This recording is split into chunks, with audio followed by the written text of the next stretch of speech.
कर्म का खेल है सब, लौट कर जरूर आएगा. जो आज तुझे रुला रहा है कल उसे कोई और रुलाएगा. आजची गोष्ट आहे दोन सख्या भावांची. जरी ते सख्खे भाऊ असले तरी दोघांचा स्वभाव हा पूर्ण वेगवेगळा असतो. जो मोठा भाऊ असतो तो नेहमी दुसऱ्याचं चांगलं करण्याच्या पाठीमागे लागलेला असतो, दुसऱ्यांची मदत करण्याच्या पाठीमागे लागलेला असतो, चांगल्या गोष्टी ऐकत असतो, सत्संग करत असतो, मेडिटेशन सेंटर जॉईन केलेलं असतं. याउलट जो छोटा भाऊ असतो तो नेहमी नशा करायचा. त्याचं छोट्या भावाचं म्हणणं असं होतं की आपल्याला आयुष्य फक्त एकदाच भेटतं, त्यामुळे जे काय असेल ते हा आयुष्यामध्येच जगून घ्यायचं. मग तो नशा करायचा, व्यसनाच्या पाठीमागे लागलेला होता, तर तो 24 तास व्यसनामध्ये असायचा. त्याची लाईफ पूर्ण तो एन्जॉय करत असायचा. एक दिवशी काय होतं, मोठा भाऊ हा मेडिटेशन सेंटर वरून घरी येत असताना त्याच्या पायामध्ये एक खिळा घुसतो आणि तो खिळा घुसल्यानंतर त्याला फार वेदना होतात. बरंच रक्त पायातून जातं. तो कसा बसा आपल्या घरी येऊन पोहोचतो. आल्यानंतर तो आपल्या छोटा भाऊ येण्याची वाट बघत बसतो, कारण त्याला पाणी प्यायचं असतं आणि तो पाणी आणण्यासाठी म्हणजे पाणी पिण्यासाठी पण चालू शकत नव्हता, एवढं त्याला वेदना होत असतात. थोड्या वेळानंतर छोटा भाऊ घरी येतो आणि तो फार खुश असतो आणि मग तो बघतो तर मोठ्या भावाच्या पायातून रक्त येतंय. छोटा भाऊ मोठ्या भावाला विचारतो की तुम्हाला काय झालं, तर मोठा भाऊ सांगतो की माझ्या पायामध्ये खिळा घुसलाय, मला फार त्रास होतोय, मला तू पाणी देशील का, कारण मी पाणी पिण्यासाठी सुद्धा उठू शकत नाहीये. यावर छोटा भाऊ म्हणतो तुम्ही बघितलं, तुम्ही सगळ्यांचं चांगलं करत असता, नेहमी चांगले विचार ऐकत असता, यातून तुम्हाला काय भेटलं, आज तुम्हाला किती त्रास झाला, याउलट तुम्हाला सगळ्या वेदना, दुःख, त्रास सगळं तुमच्याच पाठीमागे लागलेलं आहे. आणि मी बघा, मी कोणाकडे लक्ष देत नाही, मी फक्त माझीच लाईफ एन्जॉय करतोय आणि आज मला घरी येताना एक हिऱ्यांचा हार सापडला. हे ऐकताच मोठा भाऊ आश्चर्य करतो की हे कसं काय शक्य आहे, म्हणजे हे कसं होऊ शकतं. मी नेहमी दुसऱ्यांचं चांगलं करायचा प्रयत्न करतो, पण तरी सुद्धा सगळा त्रास मलाच का होतोय. मग हे दोघं आपली जन्मपत्रिका ही एका ज्योतिषाला दाखवायचं ठरवतात. एक अशा ज्योतिषाला की ज्यांचं भविष्यवाणी आतापर्यंत कधीच खोटी झालेली नाहीये.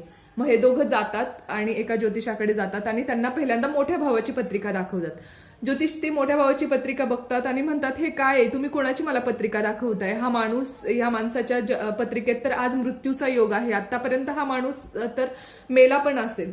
हे झाल्यानंतर ते छोट्या भावाची पत्रिका दाखवतात आणि मग तो ज्योतिष बोलतो हा माणूस तर भाग्य घेऊन जन्माला आलेला आहे, खूप भरभराट घेऊन जन्माला आलेला आहे, कारण याच्या कुंडलीमध्ये आज राजयोग आहे आणि आजच हा जो माणूस आहे तो मंत्री होणार आहे, कदाचित तो आतापर्यंत मंत्री सुद्धा झाला असेल. तर यावरती दोघं हे सगळं बोलणं झाल्यानंतर ते दोघे त्या ज्योतिषांना सांगतात की हे 2 पत्रिका ह्या आमच्याच आहेत.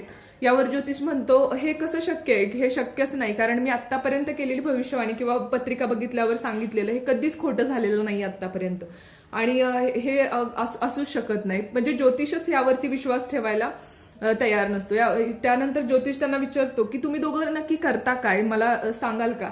यावर मोठा भाऊ म्हणतो की मी नेहमी दुसऱ्यांची मदत करत असतो, दुसऱ्यांचं चांगलं करत असतो, चांगले विचार ऐकत असतो, मी आता मेडिटेशन सेंटर पण जॉईन केलेलं आहे, तिथे जातो, चांगले विचार ऐकतो.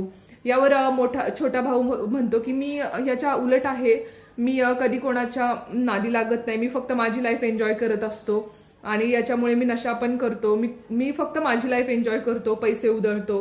हे ऐकून ज्योतिषा मोठ्या भावाला म्हणतात बघ, तू जे चांगलं कार्य करतोयस, तू कर्म चांगलं करतोय, दुसऱ्यांना मदत करतोय, यामुळे तुझ्या पत्रिकेत आज मृत्यू लिहिलेला असून सुद्धा तुला फक्त एक खिळा टोचला आणि तुझा मृत्यू टळला त्या खिळा टोचून. आणि यावरती ते छोट्या भावाला म्हणतात आणि तुझ्या पत्रिकेमध्ये आज राजयोग होता, तू आज मंत्री बनणार होतास, पण हा राजयोग फक्त तुला एक छोटासा हिऱ्यांचा हार मिळाला आणि तो तुझा राजयोग टळला, कारण तू वाईट कृत्य करत आहेस, तू वाईट मार्गाला लागलेला आहेस, तू कोणाची मदत करत नाहीस. आणि हा हार काय, हा हार कायम तुझ्यासोबत राहणार नाही. आज ना उद्या तू नशा करण्यासाठी पैसे कमी पडले तर हा हार सुद्धा विकून टाकशील आणि पैसे संपून टाकशील. कथेचं तात्पर्य हेच की आपल्या भाग्यात काय लिहिलंय हे आपले कर्म ठरवत असतात. याचा अर्थ असा की आपणच आपल्या भाग्याची रचना करत असतो. आपण जे काही आहोत ते भूतकाळातील केलेल्या कर्माने आहोत आणि आज आपण जे काही कर्म करणार आहे त्यावरती आपला भविष्यकाळ हा ठरलेला आहे. त्याच्यामुळे चांगले कर्म करा आणि चांगलं आयुष्य जगा. धन्यवाद.